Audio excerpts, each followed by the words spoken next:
Have you ever felt like you're shouting into the void and your message is just getting lost in all the noise? Well, if that sounds familiar, you're in the right place. We're about to dive into one of the most powerful ideas in marketing, one that will show you how to make your voice heard, not by being louder, but by being a whole lot smarter. And this quote, it just nails the exact problem we're going to tackle today. It's this weird paradox in communication, right? You create a message for everybody thinking you're casting a wide net, but it ends up being so general that it doesn't really connect with anyone. So let's get right into it. What's the number one, most common, and honestly, most expensive mistake people make when they're starting out? There it is, plain and simple.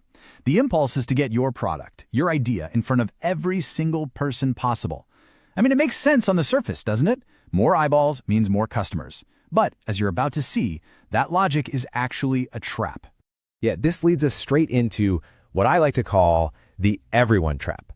It's so easy to fall into, but once your strategy is built around it, it is really, really hard to climb out of. So, why is this such a big deal? I want you to imagine something. Picture yourself in a massive, crowded stadium, and you just yell out, "Hey, you!" Who's going to turn around? A couple people might glance over, sure, but nobody thinks you're talking specifically to them. And that is exactly what happens with a generic message. And here's the real kicker. When your message is for everyone, it just doesn't have that specific personal hook that makes a real person feel seen and understood.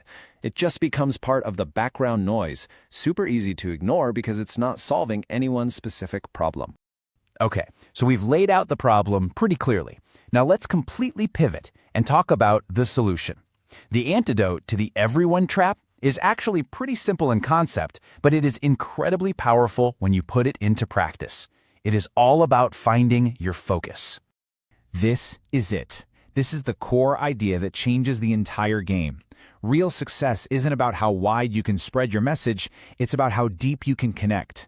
And that connection, it's only possible when you stop trying to be everything to everybody and you start trying to be something really special to a specific someone. And that specific someone has a name: your target audience. Now, this isn't just some marketing buzzword. It's a strategic choice. It's about deciding to aim all your energy, all your creativity, at the one group of people who are most likely to listen and care. This is your who. So how do we make this real? How do you go from this vague idea of a target audience to having a crystal clear picture of who you're talking to? Well, it's time to define your ideal customer. And you got to be an active participant here. You're basically building a character profile, like you're writing a story. The more detail you can add, the more this person feels real to you, the easier it's going to be to talk to them. So for example, let's say you're selling some eco-friendly, high-tech running shoes.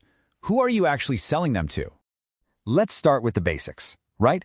Are your customers 24-year-olds training for their first ever marathon? Or are they 45-year-old parents trying to squeeze in a jog before the kids wake up? Their schedules, their goals, where they hang out online, it's all completely different. Age is a great starting point for finding them. Okay, now let's go a layer deeper than just demographics. What do they actually care about? What are their values? For our running shoe company, sure, they care about performance, but maybe they also care a ton about sustainability and ethical manufacturing. That one insight alone can shape your entire brand message. And this might be the most important question of all. Look, people don't buy products. They buy solutions to their problems. The obvious problem is, I need shoes to run in. But the deeper problem could be, I can't find a brand that matches my values. Or, I keep getting shin splints and need better support. When you know their real problem, you become the perfect solution. Now, once you've answered those key questions, something amazing happens. Your entire communication style shifts. You stop just shouting at a crowd and you start having an actual meaningful conversation. I mean, this slide says it all. Look at the difference. On the left, with vague marketing, you're just throwing spaghetti at the wall, wasting time and money. But on the right, when you're focused, your message becomes a laser beam. It has a high impact.